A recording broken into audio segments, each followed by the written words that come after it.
Welcome back. કાળઝાળ ગરમીના પગલે ગાંધીનગરમાં ઇન્દ્રોડા પાર્કમાં પ્રાણીઓ માટે વિશેષ વ્યવસ્થા કરવામાં આવી છે, જેમાં પ્રાણીઓ અને પક્ષીઓને ઠંડક મળી રહે તેવી વ્યવસ્થા કરાઈ છે।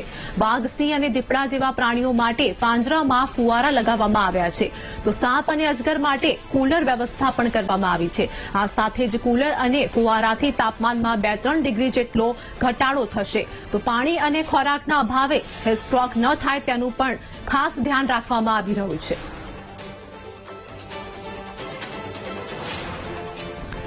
તો ગાંધીનગરના ઇન્દ્રોડા પાર્કની વાત કરીએ કે ખાસ પ્રાણીઓ અને પક્ષીઓ માટે વ્યવસ્થા કરવામાં આવી છે। વાઘ, સિંહ, દીપડાના પાંજરામાં ફુવારા લગાડવામાં આવ્યા છે, તો સાપ અને અજગર માટે પણ કુલર લગાવવામાં આવ્યા છે। આ સાથે જ કુલર ફુવારાથી તાપમાનમાં 2-3 ડિગ્રી જેટલો ઘટાડો પણ થશે, હીટસ્ટ્રોક ન થાય તેનું પણ ખાસ ધ્યાન રાખવામાં આવી રહ્યું છે। ઇન્દ્રોડા પાર્કમાં પ્રાણીઓ માટે વિશેષ વ્યવસ્થા હાલ જોવા મળી રહી છે, જેમાં હીટવેવના પગલે વિશેષ વ્યવસ્થા કરવામાં આવી છે, તો પ્રાણીઓ પક્ષીઓને ઠંડક મળી રહે તે પ્રકારની વ્યવસ્થા હાલ ઇન્દ્રોડા પાર્ક ખાતે જોવા મળી રહી છે।